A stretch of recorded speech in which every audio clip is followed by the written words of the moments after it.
right now. You're gonna go like Whispering, like there's a crackling.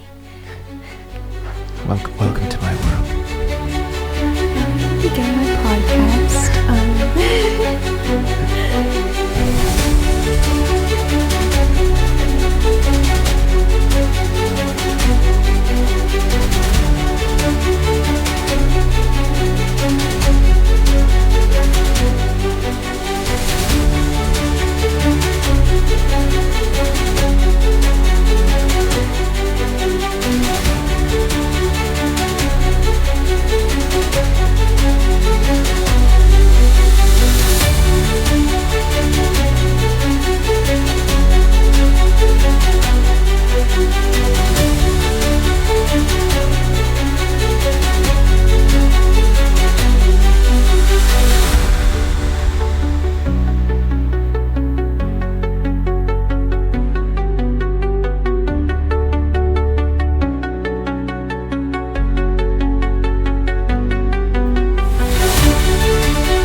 Acting kind of workshop, so I was giving her like little drills and like little guidance and little things and like energy plays. Wait, so what is she acting? Well, she's the spirit of Rhythmic.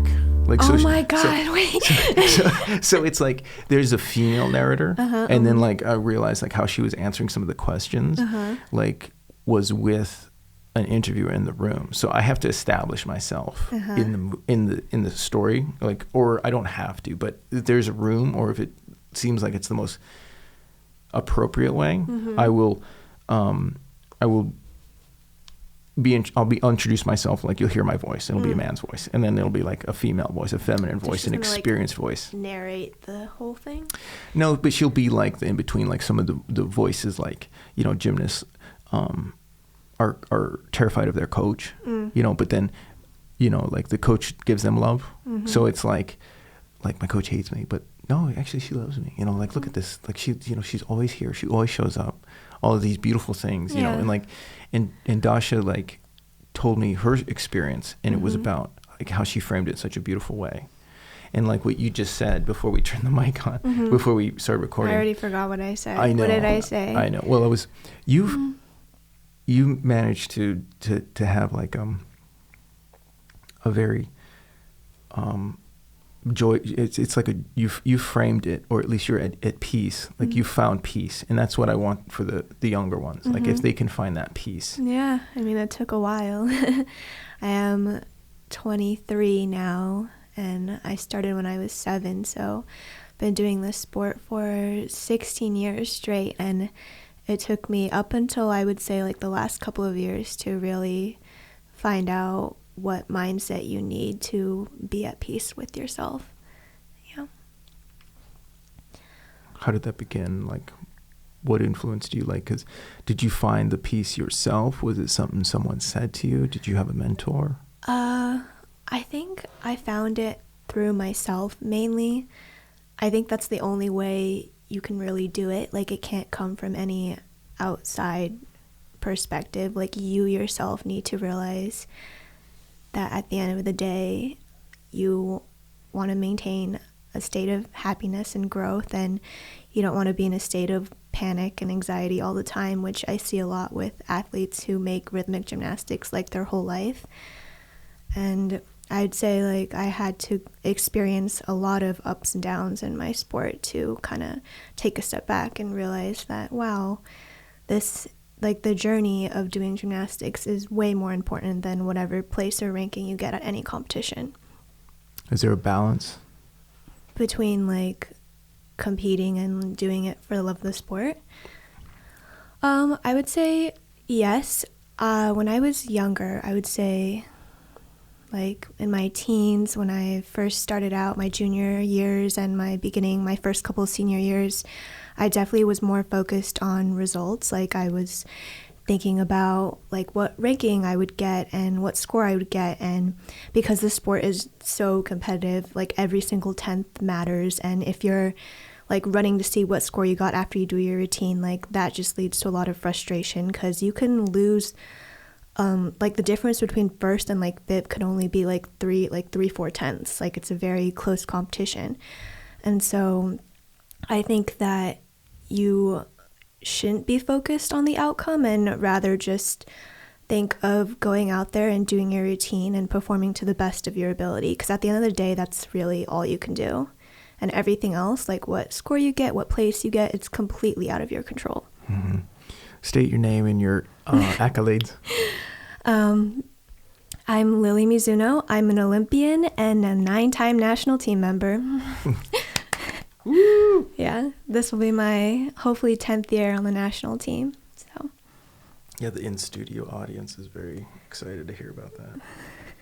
So let me get to the questions. So we did that. Yeah. What is rhythmic gymnastics? I was reading through your question. I was like, oh my God, I hate this question. Like, you can't just describe it. Like, you have to see it firsthand. Like, it's really hard to put into words. But I would say rhythmic gymnastics is a sport that combines technical skill with creative artistry. So, yeah, you have a lot of freedom to express yourself and give a little bit of your personality into every routine that you do. Mm-hmm. It's in like, so I would answer that question. Mm-hmm. I'm going to answer it with the video, obviously, but the idea for that's a terrible question, honestly. Like for an interview, that's a terrible question because like, what is the sport? It's an like, Olympic you want me to sport. explain like every, like we're judged on like every little thing that we do. It's trauma bonding. It's Lord of the Flies, the female version. It's everything. Like we're not even just judged on what we do on the carpet. Like there's that whole execution and artistry point, which is so subjective to like every judge. So yeah, it is hard to describe what exactly the sport is. So I'm glad that you're putting a video out there first. There's so many things. There's so many things that are just like just the competition is not just on the floor. Mm-hmm. It's like there's the politics side, and we don't have to get into that. Like, I do not want to get into the politics side. That could be a whole nother documentary on itself. That answer is enough. Yeah. Like just to explain the politics is by.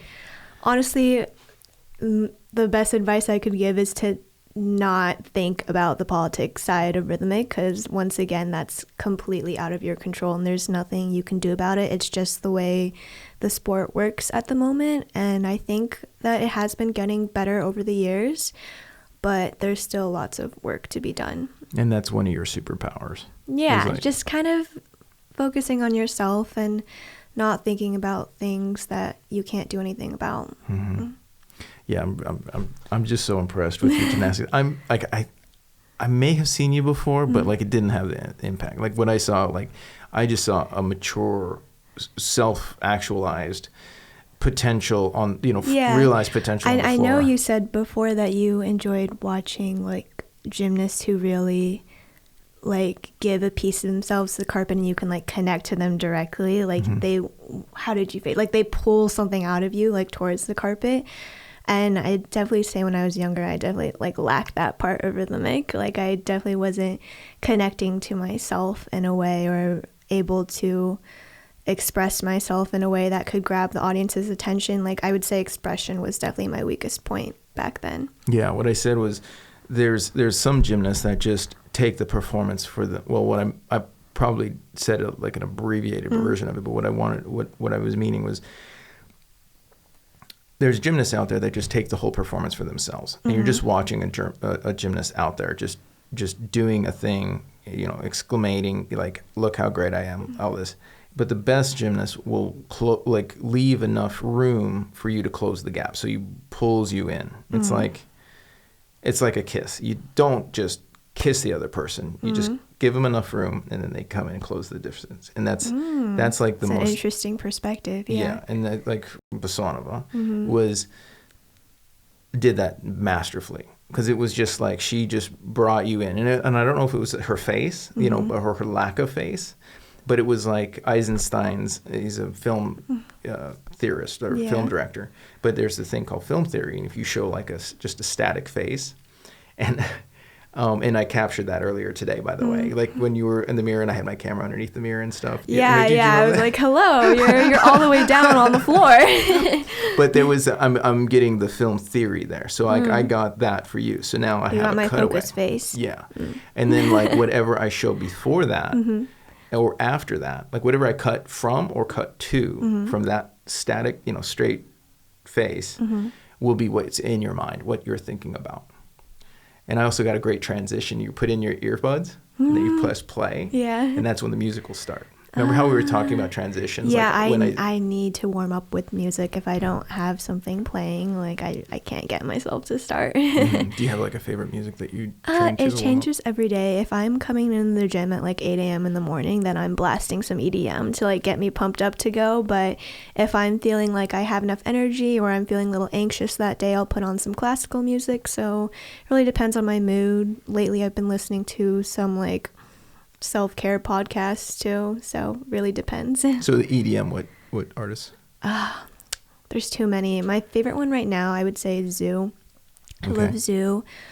I don't really have a favorite EDM artist. I just like love listening to a bunch of songs from different artists, so whatever's like the top 50 EDM hits right now I'll probably know. Yeah, I've been getting into EDM. I thought I would be the last person to get into it, but I'm like, oh, it's fun. I didn't even know like who the artists are, but like, yeah. Also, you gotta change it up. Like we come in the gym, and we do the same thing every day. Like the one thing that's in your control is changing what kind of music you listen to when you warm up. So when you get into the zone, like I noticed, like you reminded me of like every great gymnast. Like you just focus. Yeah. Like you get in there. It's habit. So it's whatever you're doing is working, and it's like it's most fun of the to watch. time, not all the time, but yeah. Okay, so talk from the heart, how you discovered yourself through gymnastics, and how did you overcome the bad days, and that all gymnasts have. What are your mental pitfalls, and how do you overcome them?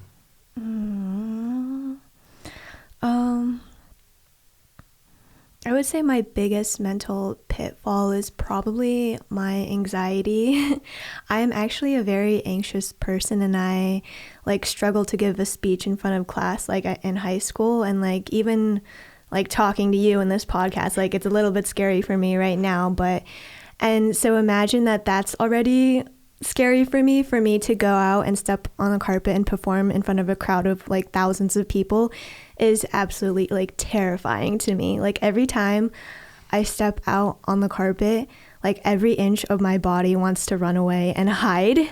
So honestly, that's the reason why I do rhythmic gymnastics and I do push myself to step out on the carpet, is because I really enjoy the battle. Like I don't want to back down and be like, oh, I'm afraid of doing this. Like I kind of want to pee my pants and run right now. Like, no, I'm going to do this. I can do this. And I'm going to go out and prove to myself that my anxiety does not define my life. So that's definitely the biggest mental journey that I've been on. And I continue to be on. Like I've competed so many, like I don't even know how many times I've stepped out on the carpet and performed before, but it doesn't get easier. I would say like the feelings don't get easier anytime I do it, no matter how many times I do it. But I feel like I have gotten stronger in a way. Like now I have more confidence in myself, and I know that, oh, I've done this so many times before. No matter what happens, whether I have a good or bad routine, the fact that I am out here performing despite it all is already a win for me.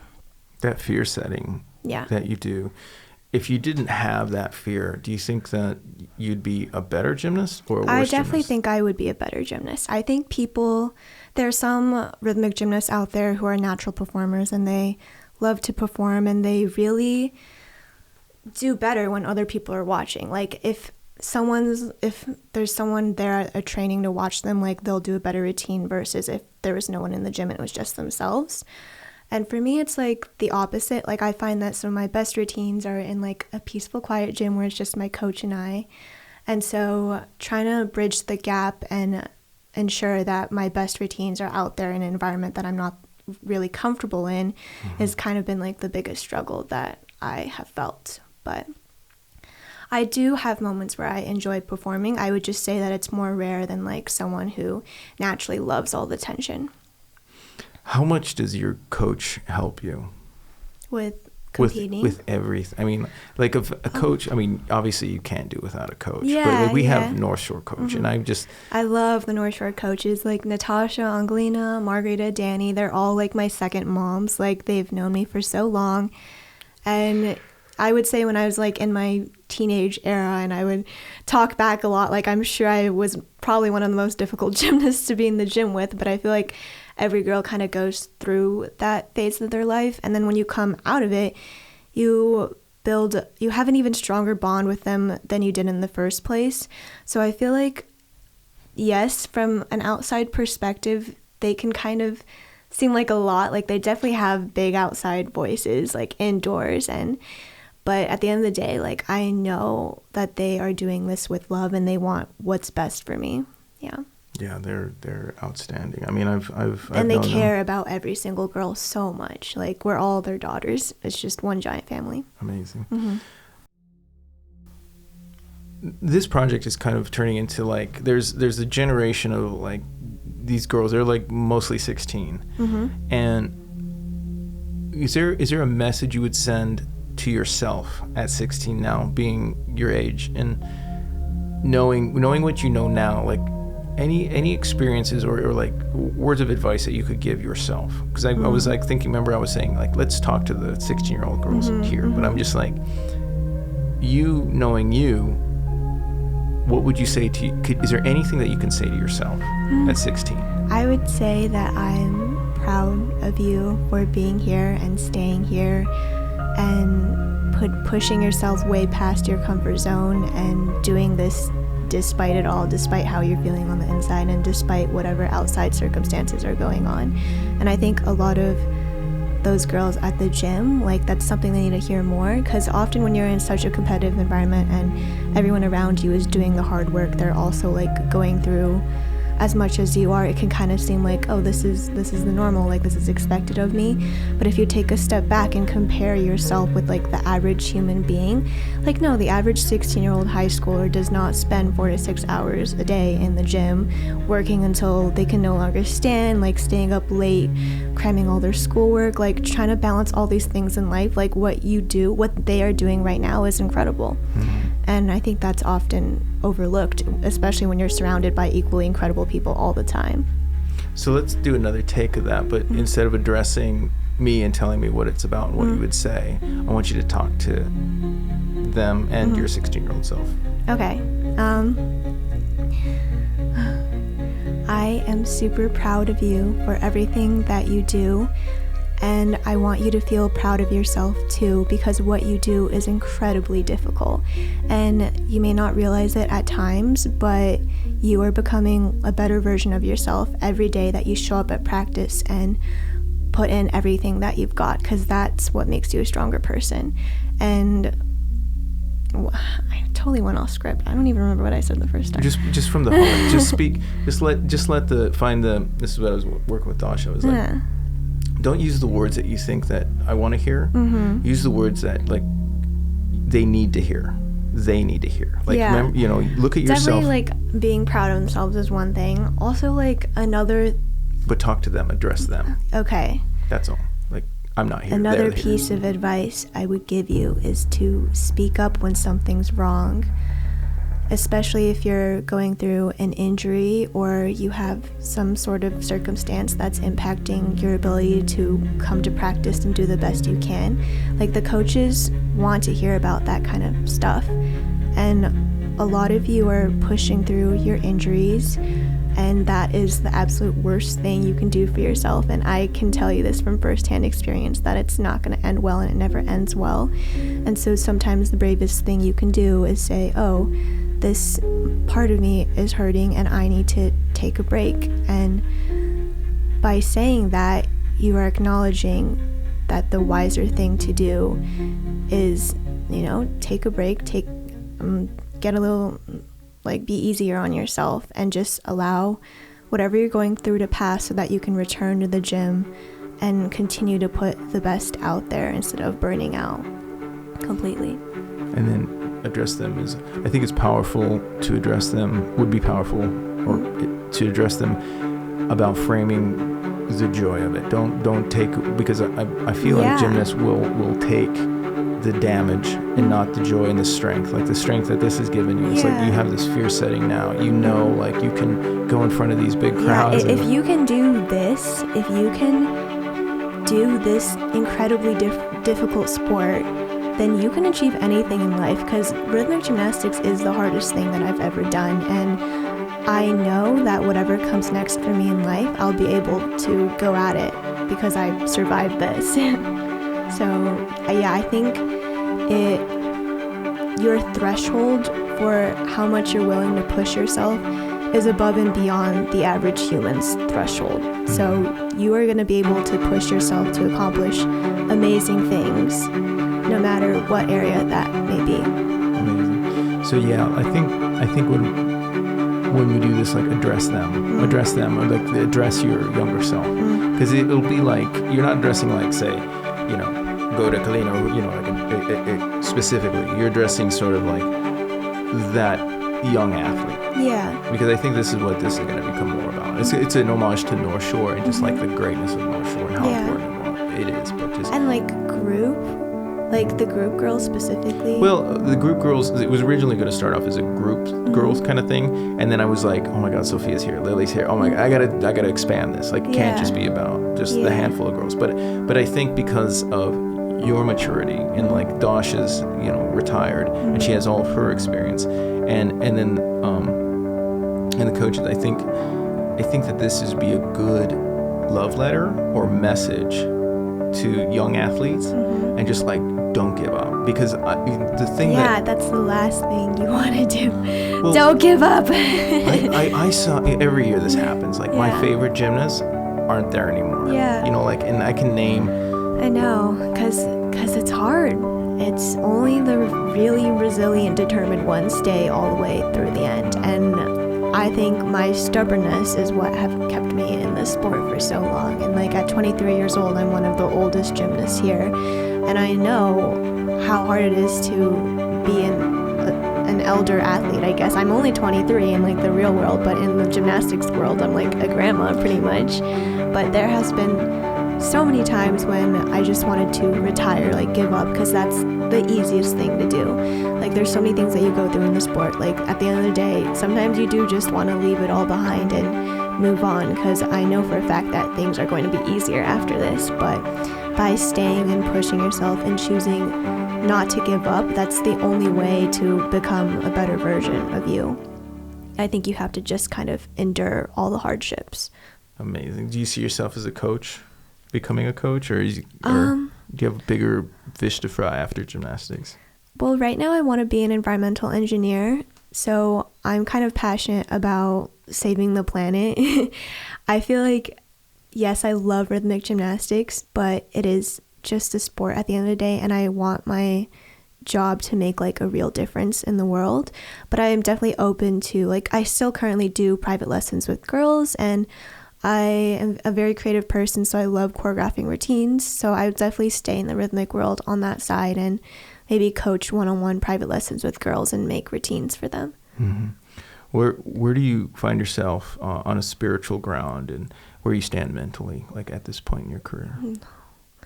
I'm at a kind of a really weird place right now, because I know that it's all going to end in June. Like the gymnastics, what do they call it? They used to call it nationals. Now it's USA Gym Champs. Yeah.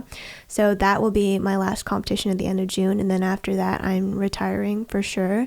So I feel like right now I've just kind of trying to come to peace with that, like knowing that my career is finite, and like every moment that I spend in the gym is so precious to me right now, because I know that these are like my final moments and I won't be able to ever return back here. So I feel like spiritually I'm just coming to terms with that, and it's nice because my main goal of the season this year is to just really feel the love of the sport and do it for me. There's really no pressures or expectations for me this season, like competition wise. I'm just here because I want to take my final time to like really savor every last moment that I have on the carpet.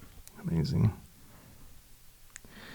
So tell me about your support system. Like, what do you have like any moral codes or support system? Like people, like there's a whole team of people who's helped me here. Like definitely the coaches. We already talked about them. Like they love me and support me. We've been through everything together. Like I love that I can tell them about anything that's happening in my life, or if I'm having a bad day or I'm busy with school, I'll be like, look, Natasha, like I really need to take the day off. And she'll be like, yeah, I understand. Like she's done a lot of work to be able to come to that point too, and realize that, you know, sometimes the best thing you can do for your gymnast is let them have a bit of time off. And so she has been really understanding about that. And then of course my family, like my mom and my brother and my 3 cats and dog all moved here from California just so that I could train at North Shore and do gymnastics here. So my whole family has sacrificed a lot for me to continue to do this sport, and I deeply appreciate them for that. And they are like my number one fans. Like they always support me. They always believe in me. They're there for me, and they also don't expect me to win all the time. Like they know that I'm just doing this because I love to do it. And then we have all the like Caroline Hunt, the program director. We have all the physical therapists that I've worked with because I've had some pretty serious injuries in the past. And then we have a nutritionist and a sports psychologist, therapist. Like there's so many people who are on the team to help us. The psychologist, is that like, what's your philosophies on psychology? Like, is that helping you? Or sports psychology? Yeah. Sports psychology is 90% of the game, like really? 95% of the game. Okay, not the psychologist, but the psychology. Yeah, because I wanted to talk about, I think. Yeah. I mean, psychology. If you feel like you could benefit from talking to someone, then definitely do it. And that's what I did because I had a lot of things going on in my life. And as an anxious person, I'm always overthinking things. And sometimes you don't want to, you know, talk to your coach or talk to your mom about those kind of things. And so having an outside perspective really helps you get everything out of your brain and into the real world so that you can analyze and let those thoughts go. Tell me more about the 90% that's psychology, because I mean, I that's what I think it is too. It's like brain. So physically, you can spend like 30-40 hours of training in the gym, and you're going to be able to fine-tune your skills and become the best rhythmic gymnast you can. But really what matters is if you're able to perform to that ability in a competition environment. And so that's when the sports psychology comes in play, because you need to be able to kind of replicate the way that you train at the gym to the competition carpet. And there's a lot of like mental skills that you can drill and practice just as you train your physical skills to kind of help you be able to conquer that every time you perform. Awesome. How do you manage emotion and use emotion to up your game? I've learned to really embrace them and not push them away. Like before, whenever I was feeling anxious, I would just be like, I'm not anxious. Like, this is actually fun. Like, I would like gaslight myself into thinking that like I was feeling totally fine, everything was fine. And like, obviously that doesn't work at the end of the day. Like, you're still going to feel the way you feel no matter how you try to push away those feelings. So being able to like take a deep breath before you're about to step on the carpet and say to yourself, yeah, I know that I'm feeling a little nervous right now, but this is completely normal, and I'm going to turn my nervous energy into just normal energy that will fuel my performance. Like, kind of reframing your mindset on things will allow you to not have like a meltdown on the floor. Like, you don't want the panic to overtake you. You want to use it to your advantage.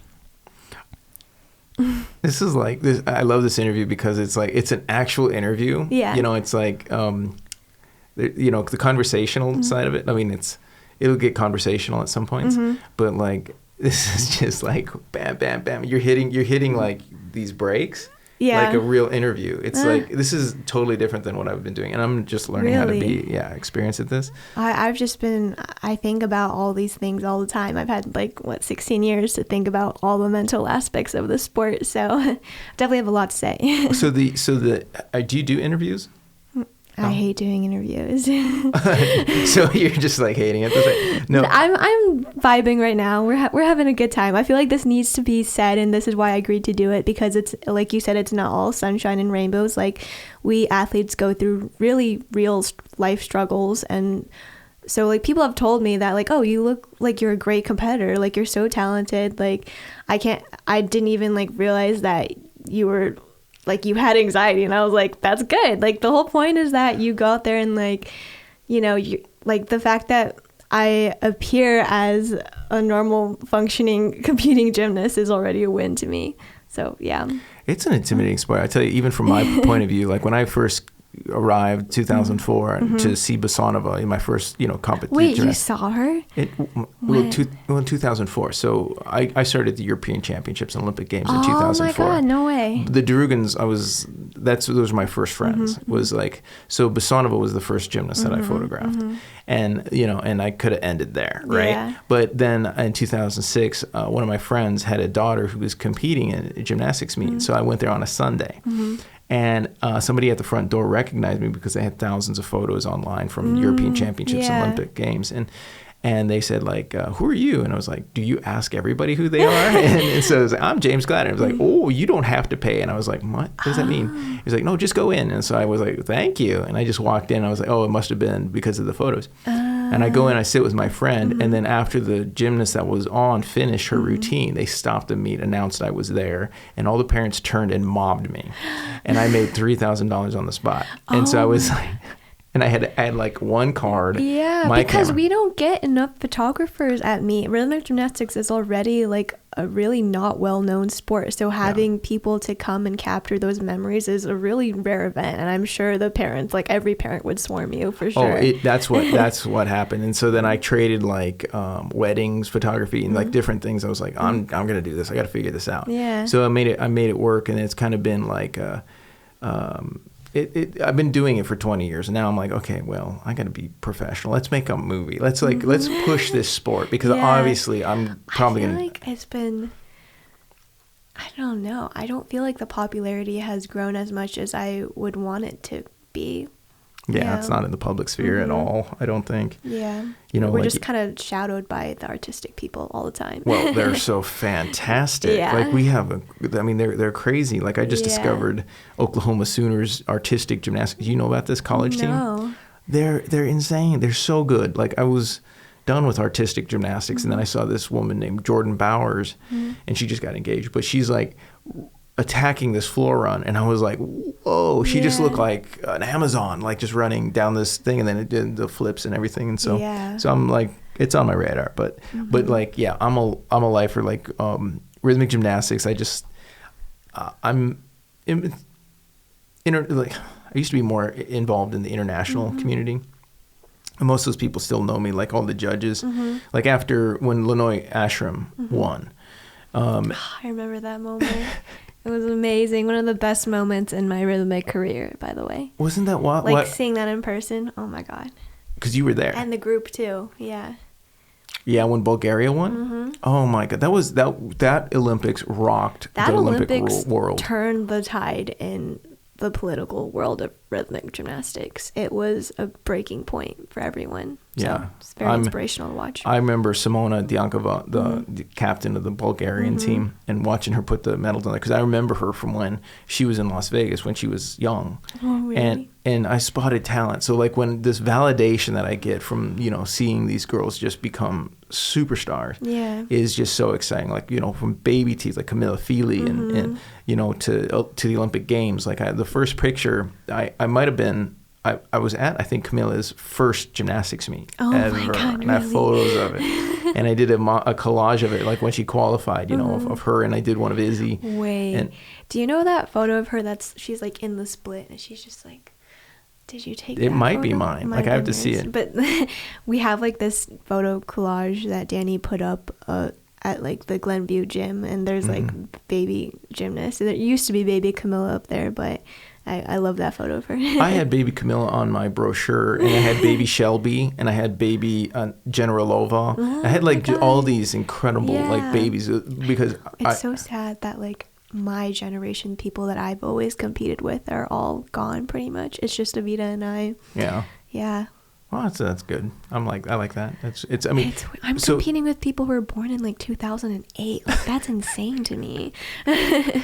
Yeah, it's wild to me too. Mm-hmm. But so Serena Liu came back, right? Yeah. So how old is she? She's 26. I have no clue, but she's not your generation. She won up Avita and I in terms of age. So yeah. Okay, so she's old. Yeah, she's older than because me. like there was so she's the crowning champ right now for like longevity for me. Yeah. Because I remember her way back when, and then do you remember Gabrielle Lowenstein? Yeah. So she was before Serena came back.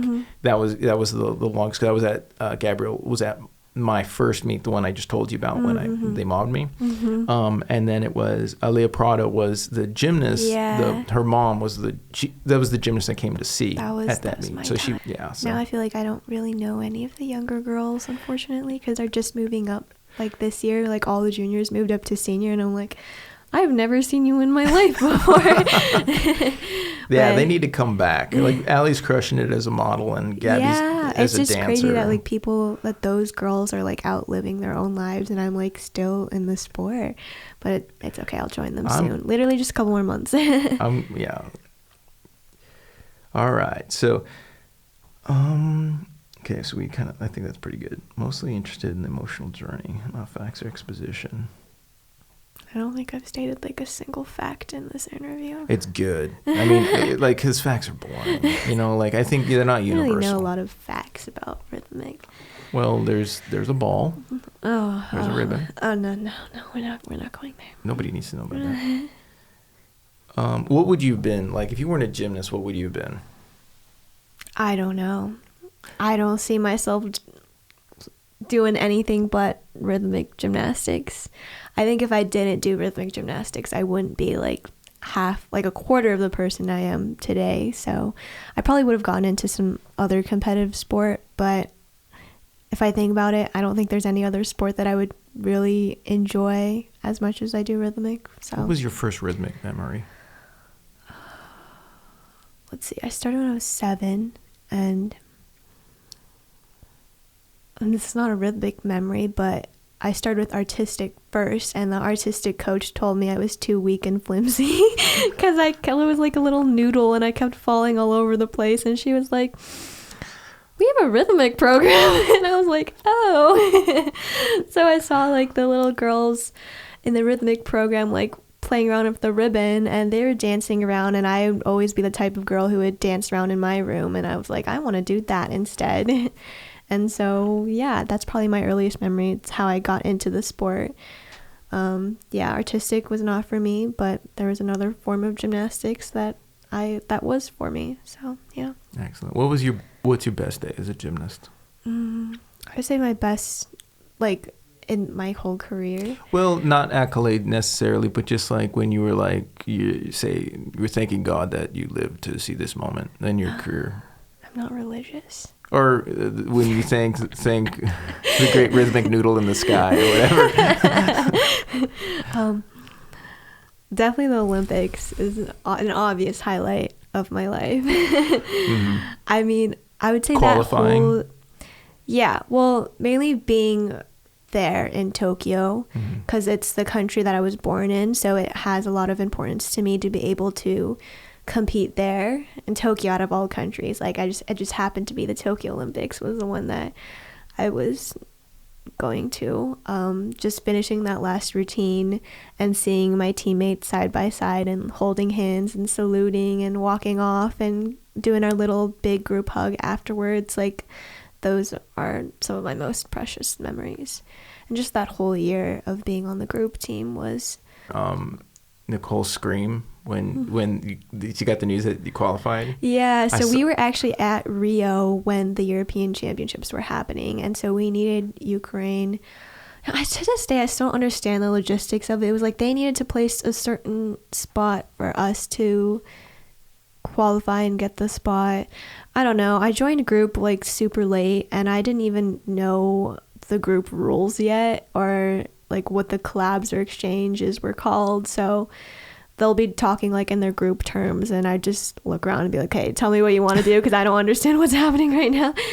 But yeah, I forgot what we were talking about. Totally got sidetracked. Oh, I was just stating that, like, I saw that I rewatched that clip of Nicole screaming when she found out, like, 20 times, because I was just like so proud and happy. Those pretty we girls. all like started crying immediately, because that was the moment that it became a reality. Like, oh my God, we're going. This is it. Well, how do you feel about, like, Rhythmic setting you up for success? I feel like, I mean, I can tell, like, right now I'm seeing like, you're indelible, you're unstoppable, you're gonna be like, I mean, a fully realized person. When you do the thing that you are most terrified of doing, it does make you feel a little invincible at the end of the day, because I know that no matter how scared I am of doing something, I'll be able to do it. Yeah. And that's a powerful thing to say, and that you can't say unless you've experienced it firsthand. So I'm glad that I didn't back down or retire any earlier than I had to. Yeah, this is so cool to get to, like, ask the same questions to different people, because you get totally different answers. Really? Because, like, what do other people say? Well, like, stuff like, I mean, and when I ask the question, sometimes I'm like, that didn't land, or like it was like, because, like, stuff, it's like, for example, Dasha was like, I asked the question, what is legend? Mm-hmm. And it was like, legend isn't a part of it. It's like, you know, she feels like she could do anything anybody else could do with the competitive nature that she has. So that it's like, you know, like, if it's not like she's not putting anybody above herself or below herself. So she's not the legend and they're not the legend. It's just like, it's kind of the work. Yeah. And for me as an artist, like, what I do is I realize that the work is the reward, because, like, at the end of the day, like, that's exactly it. Like, realizing that the real reward is the process and not the outcome.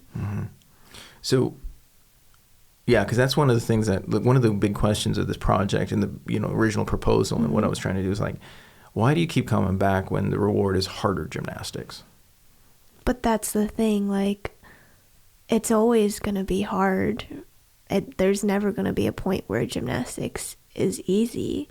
It's just showing up and putting in the work and becoming the best gymnast that you can every day. That self-improvement is the real reward.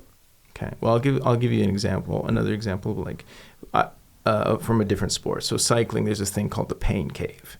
And it's just, you're just holding, you know, your hand to the flame. It's just like, how much pain can you endure? You know, like, your legs are aching. It's impossible. And you got to get over this ridge. Yeah, because that's like endurance. But with Rhythmic, at least for me, it was like mental pain.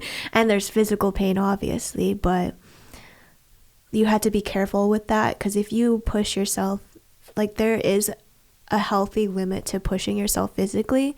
But if you're, like, malnourished, you're not eating enough, and you're doing useless repetitions over and over again, like, you're just going to injure yourself. So I feel like that's different between, like, cycling and Rhythmic. Is like, cycling, like, you can keep pushing and pushing and pushing, and that's how you get faster. But with Rhythmic, like, there's so many different ways to become a better rhythmic gymnast besides just repeating your routines over and over and over again. Like, there's so many things outside of the gym that you have to do, like all your mental training, all your physical therapy exercises, like all the mental and spiritual work that you have to do daily. Like, that all adds up to becoming a better gymnast on the carpet. That's extreme wisdom. Like, we really have to have that. Like, yeah, because it's so easy to just work yourself into the ground. And I've seen that occur too. And that's unfortunate, because you've just built yourself, and I'm guilty of that too. Just working till I'm worthless. Well, look at us both. We're both here after all those years, so I'm sure we've gained some amount of wisdom to know, like, when's a healthy limit to keep going and when's a healthy limit to stop. That's how we've been able to do it for this long. Is legend, is there a legend? Because, like, for me, a legend would be Basonova. I'm giving an example. Do you subscribe or answer a call to legend? No. Does that mean anything to you?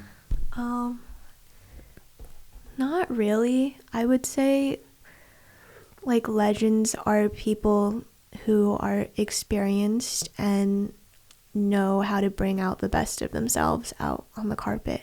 Yeah, that one's way too forced. That's a terrible question. But the next one is, it's a legend. I don't know. I mean, every national team member is a legend because we've all done so much to get to that point. But like, I wouldn't say there's like one specific person. But when you were like young, I mean, was there any, like, was there an atmosphere of like, oh, she's like, look at just the way I would kill to walk like that or whatever. I mean, all the Ukrainian gymnasts, like you said, like Basonova, Maximenko, that was like definitely my idol. Like, just like the way they carry themselves, like that is just so inspiring and cool to watch, especially when you're a younger gymnast. It's just like the elegance of a professional rhythmic gymnast, and that's something that you like naturally obtain as the year goes by, because to do rhythmic gymnastics you have like every single inch of your body has to be perfect and elegant at all times. So once you reach that like final form, it's just, you've done it, you've become a professional. Yeah. Did you know I was talking about Maximenko when I said like, no, but I would kill to walk like that? Yeah, she, oh my god, like that she loves what she do. As soon as she would, if you'd never seen her before, when she walks out onto the edge of the carpet to come onto the carpet, that's the moment you're like, we're in for something I wild. feel like that era of gymnasts like was just completely different, even like compared to like gymnasts nowadays. Like, I still prefer that like elder, more experienced, like sassy attitude generation of gymnasts, I guess. The performers. Yeah, the real performers. That's harder to do with, especially like these codes and points where it's just all about like doing as many things as you can do the fastest. And back then there was more like artistry and personality involved, but it's harder to incorporate that into your routine nowadays. Amazing. Yeah, I mean, I'm so glad we're on the same page. Yeah. So the next question is, I think it'd be suited for, and you understand, because I think of you as like, if I have to think of like who's a good sportsman, it's, yourself. I actually won Sportsman of the Year last year. Thank you. Live studio audience is going wild. But I think that was because I went through a serious injury at the beginning of the season, and I kind of documented my whole recovery process, and I think that actually really touched a lot of people, like seeing that I was able to stand back up after such a serious injury like that. And I think sharing my story really inspired all the gymnasts. And I think that's also a big part of being a good sportsman, is just really taking care of yourself and not being like hyper ultra competitive with other people, like knowing that your biggest competitor is literally yourself at the end of the day.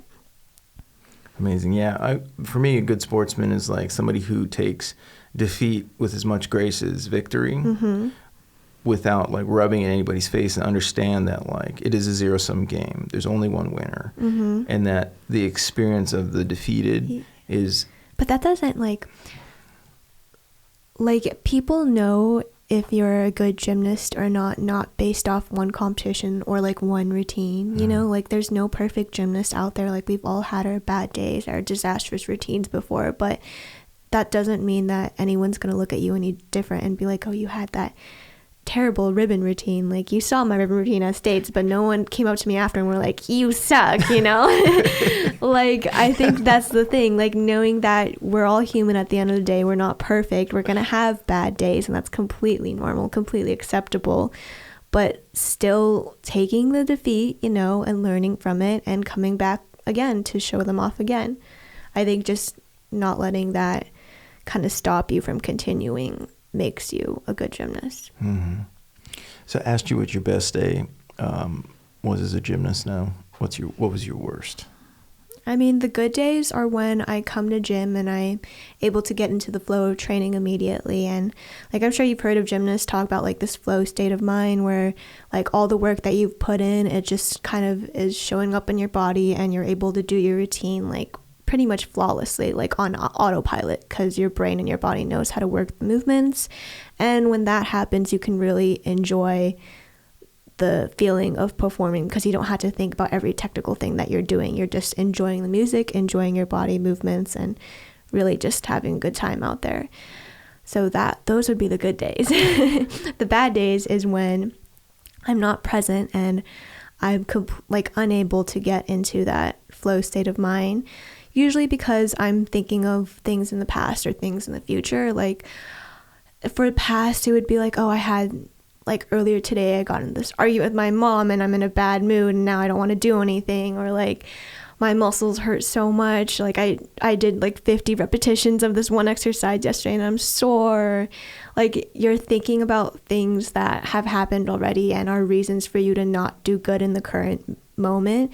Like those usually bring you down because you're already setting yourself up for failure by walking out and like, you know, just kind of giving yourself excuses to not put in your best effort.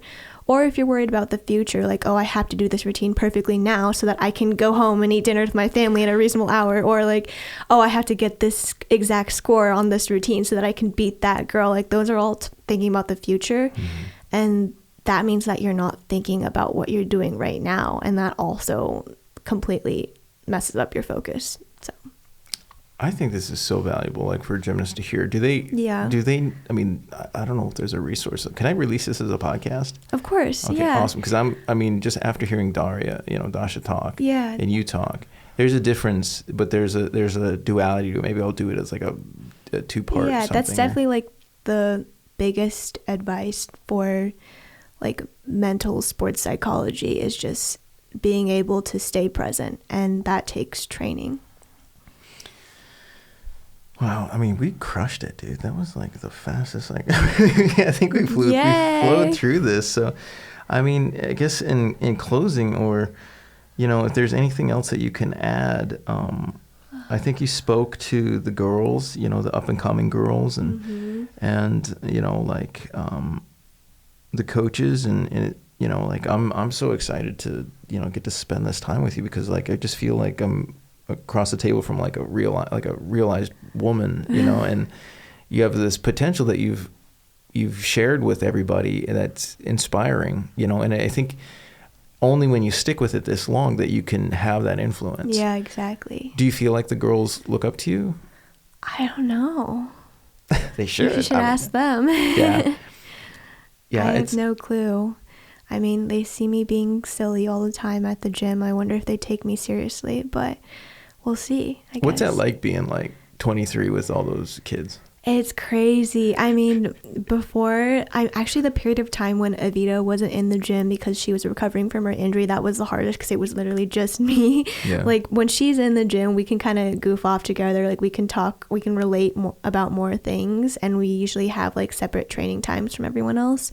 Okay. But when I was in the same group as everyone else, it is a bit strange.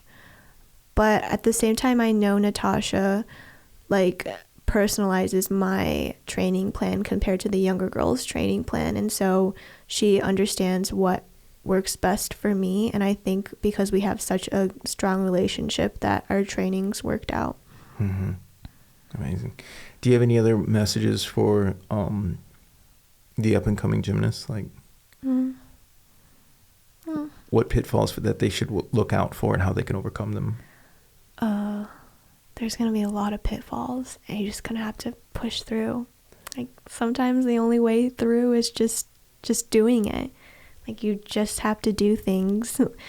I mean, in life, there's so many things that you just have to do to survive or to gain something greater at the end of the day. And, yeah, that's pretty much it. I feel like I've talked a lot about that. Yeah, you did it. We crushed it. I think you're amazing. Good job. Congratulations on a wonderful career. I know it's coming to an end. And, yeah. And I do feel like you're an inspiration for people. You're an inspiration to me.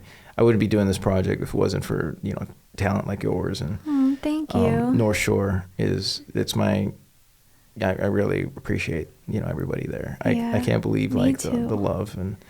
I've seen gymnasts struggle and everything, and mm-hmm. and my inspiration, like with this new workflow that I have mm-hmm. with the new camera setup and everything, is like I'm drawing inspiration from the gym, like the hardworking gymnasts that just don't have, like, say, the talent, but they have the love, and they keep coming, and they keep showing up, and That's it. Yeah, the struggle is the most beautiful part of it, in my opinion.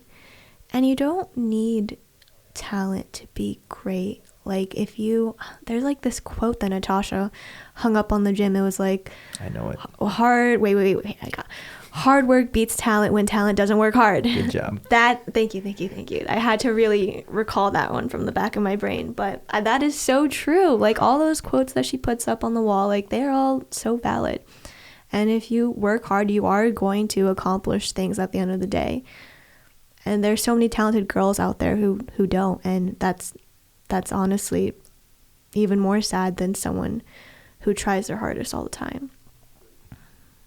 Amazing. Yeah. Thank you very much. And this was a pleasure, and I wish you the best and everything, and you got my number. If you're ever in LA, we can team up on some artistic project. If you have any more questions or want to do another interview for your podcast, this is a podcast now. Yeah. Just let me know. Well, it feels like a podcast, doesn't it? It does, especially with this microphone. Good job. Okay, so now that we said our goodbyes, we're gonna do like one quick little thing at the end. How was this? Like, how did I do? Fine, you're fine. How did I do? You did great. I was like, I can't believe, like, what do we do? We only recorded for 55. How fast did that go by? 55 minutes. Oh, it just felt like we were having a nice little convo. Didn't feel that long. Yeah. Yeah, you were great. Because I just bought this equipment. It's for, this is all new. But I'll listen to all of this on the drive home and just kind of, like, take notes and figure out, like, how I want to do this. Yeah, no, you did. You were really good. I felt comfortable throughout this whole process.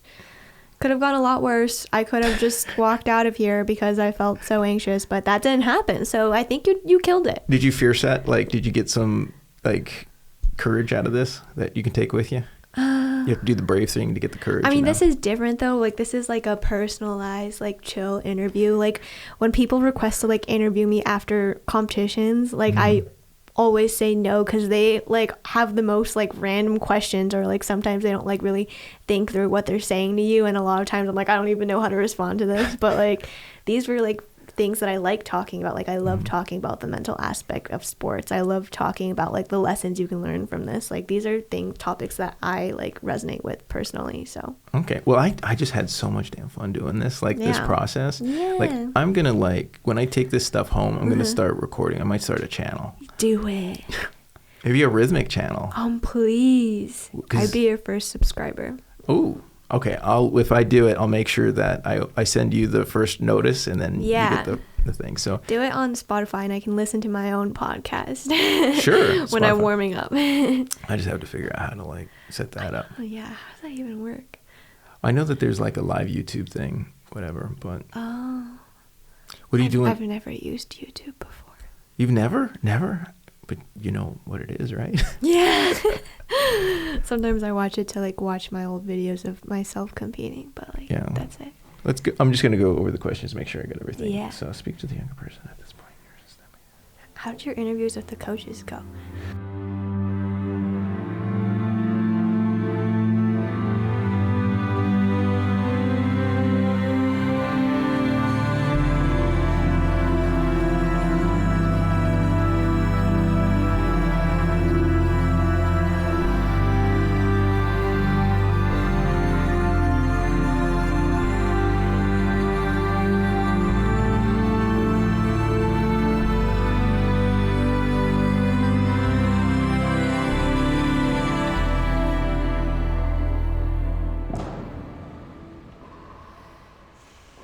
Sophia, a little bit higher left foot. Even that step when you turn from the floor, like you brushing and bringing the toes up, yes. I hope I'm going to see this in the second part. But we're going to do from fouette. From this fouette, yes.